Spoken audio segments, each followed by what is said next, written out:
Hello guys, welcome to Sion Tech to create a customized logo design. Look at our channel logo once here.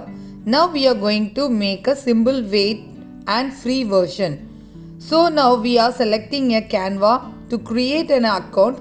Already I have an account.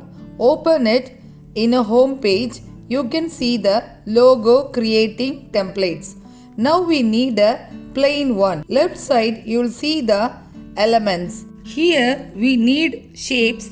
Select and drag our working area. Inside the square, unfill the color. I have made out 2 points. Each you will decide your own. Copy and paste another square.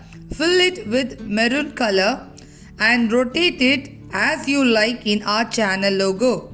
Now I need a letter Z. I have taken from Google PNG file, copy the image and paste it here. After that, left side text, select your font as you like, ungroup it and resize it and fix your working area. Now you can get your exact logo in your working area. Change the color of the text. Now our channel logo is ready. We the team of Sion Tech like to share our knowledge which we gained. Hope you all get benefited by our video. Thank you all.